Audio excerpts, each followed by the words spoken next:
Petrol और diesel आज की दुनिया के लिए इतने जरूरी हो गए हैं जितनी हमारे शरीर के लिए ऑक्सीजन।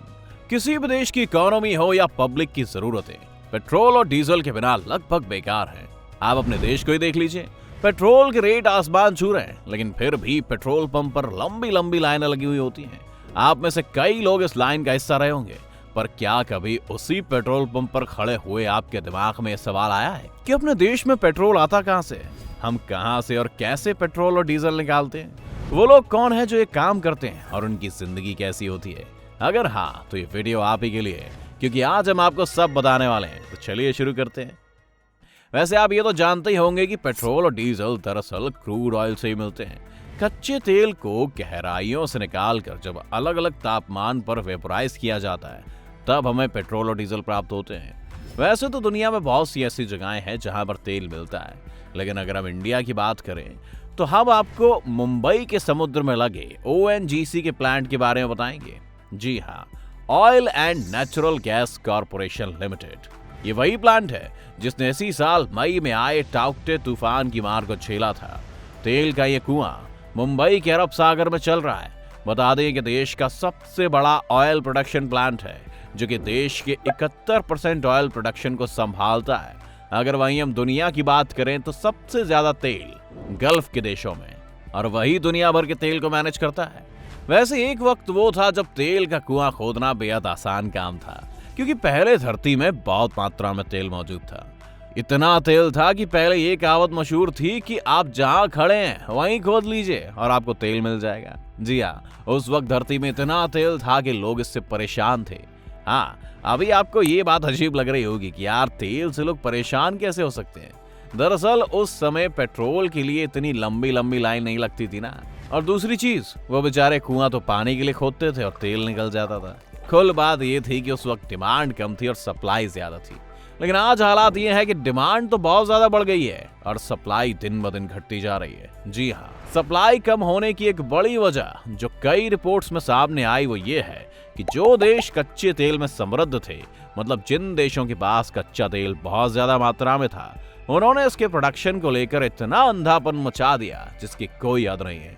और अगर हालात जल्दी सही नहीं किए गए तो जल्दी वो दिन भी देखने को मिल सकता है जब दुनिया की तेल की सारी जरूरतें लटक जाएं। अगर ऐसा होने से रोकना है तो हमें नए कुएं खोदने पड़ेंगे, और खोदने के लिए पहले नए कुएं खोजने पड़ेंगे। और ये प्रोसेस सुनने में जितना आसान लगता है उतना होता नहीं है। समुद्र से तेल कैसे निकलता है? ये तो आप सभी जानते हैं कि कच्चा तेल प्राप्त करने के लिए मुख्य रूप से दो सोर्सेज हैं, समुद्र या फिर जमीन। इन्हीं के नीचे दबा मिलता है तेल, और असली वक्त लगता है इतनी गहराई में से तेल ढूंढने में। कई बार तो इसमें सालों लग जाते हैं और अरबों रुपए भी खर्च होते हैं। और अगर समुद्र की बात करें तो आपकी जानकारी के लिए बता दें कि जो तेल हम तक पहुंचता है उसे ढूंढने के लिए समुद्र में कई बड़ी और महंगी मशीनें लगाई जाती हैं, जो एक जगह से दूसरी जगह तक तेल ढूंढती रहती हैं। जब इस मशीन को एक जगह से तेल मिल जाता है तो फिर बीच समुद्र में उसी जगह पर यह कुआं बनाया जाता है, जैसे कि भारत ने मुंबई में कर रखा है। इसके बाद समुद्र के अंदर ड्रिलिंग की जाती है, बिल्कुल वैसे जैसे घरों में नल लगाने के लिए ड्रिल करते हैं। लेकिन ये जो ड्रिल होती है ये हजारों फीट नीचे तक होती है। जैसे ही एक बार इस ड्रिल से तेल मिलता है तो उसे पाइप्स की मदद से इस तैरती हुई रिफाइनरी तक पहुंचा दिया जाता है। बता दें कि जमीन पर ड्रिलिंग का काम भी कुछ इसी तरह से होता है, बस समुद्र में पानी की वजह से ड्रिलिंग थोड़ी और ज्यादा गहरी हो जाती है। एक बार जब तेल को निकाल लिया जाता है तो इन्हें रिफाइनरी में ले जाया जाता है।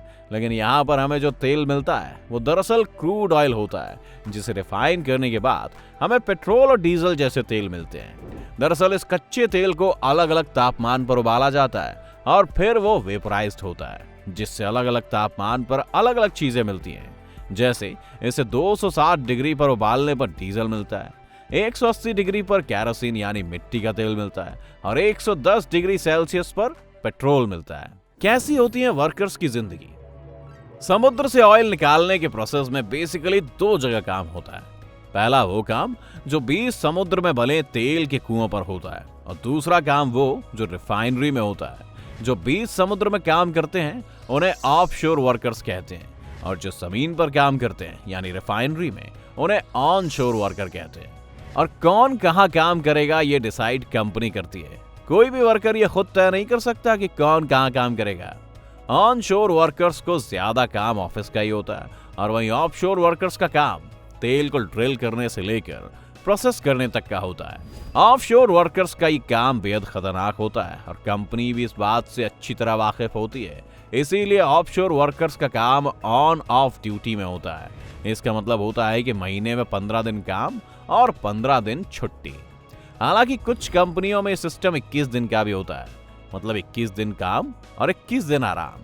अब इसमें जिन 15 या 21 दिन वर्कर्स को रिस्क पर काम करना होता है उन्हें हर दिन समुद्र में ही रहना होता है।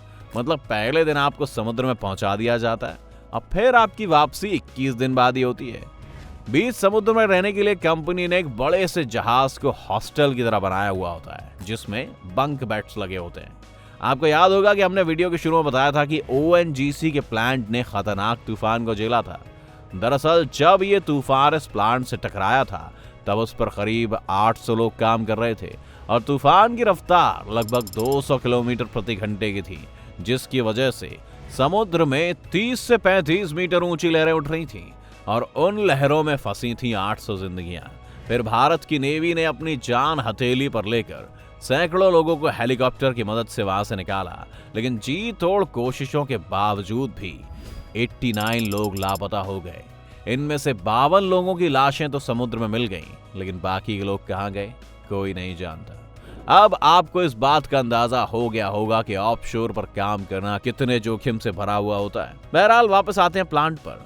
तो जो लोग प्लांट पर रहते हैं उनका खाना उन तक पहुंचाने के लिए भी एक पाइपलाइन बिछी होती है जिसके जरिए उनको खाना पहुंचाया जाता है। आप सोच रहे होंगे कि वहां पर रहने के लिए सब कुछ है तो हॉस्टल में किचन नहीं है क्या? तो दोस्तों, वहां पर जितनी गैसेस और ऑयल्स होते हैं इतने शायद ही कहीं होते होंगे। और सोचिए, अगर आपसे जरा सी भी गलती हुई तो कितना बड़ा धमाका हो सकता है। ऐसा भी हो सकता है कि आपकी मैगी के चक्कर में सब रोस्ट हो जाए। तो इसीलिए यहाँ पर फ्रोजन फूड इस्तेमाल किया जाता है जो किनारे से पाइपलाइन के जरिए वर्कर्स तक पहुंचाया जाता है। अब वहां पर किचन भले ही ना हो, पर वर्कर्स के टाइम पास के लिए वहां पर टीवी और इंडोर गेम्स के इंतजाम रहते हैं। इनके इंडोर गेम्स का ध्यान भी ज्यादा इसलिए रखा जाता है क्योंकि जो लोग रिक्स पर काम करते हैं उन्हें मोबाइल भी रखने की इजाजत नहीं होती। इसकी दो वजह।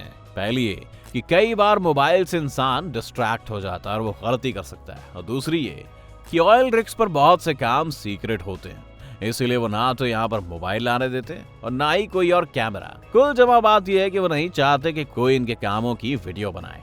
वहां पर कंप्यूटर और लैपटॉप तो होते हैं, लेकिन उनमें इंटरनेट भी वही होते हैं जिस पर सिर्फ कुछ काम की वेबसाइटें खुलती हैं। अगर हम ट्रेनिंग की बात करें तो इन लोगों को काम के साथ साथ पानी में सरवाइव करने की ट्रेनिंग भी दी जाती है, ताकि अगर वो किसी वजह से पानी में गिर भी जाएं तो भी वो मदद मिलने तक अपने आप को जिंदा रख सकें। और इसी तरह जीते हुए वो हमारे लिए समुद्र की गहराई से तेल निकालते हैं और अपनी जिंदगी जीते हैं। क्या आप इस तरह की जिंदगी जी सकते हैं दोस्तों? ऑयल रिग्स पर छोड़िए, क्या यहीं पर आप 21 दिन बिना मोबाइल और सोशल मीडिया के रह सकते हैं? हमें कमेंट करके जरूर बताइए। अगर आज की वीडियो आपको पसंद आई हो तो इसे लाइक करने के साथ साथ अपने दोस्तों और रिश्तेदारों के साथ शेयर जरूर कर दें। अगर आप ये वीडियो YouTube पर देख रहे हैं तो चैनल को सब्सक्राइब जरूर करें और बेल आइकन भी दबा दें। और अगर Facebook पर आप ये वीडियो देख रहे हैं तो Facebook पेज को जल्दी से लाइक करें। फिलहाल के लिए इतना ही।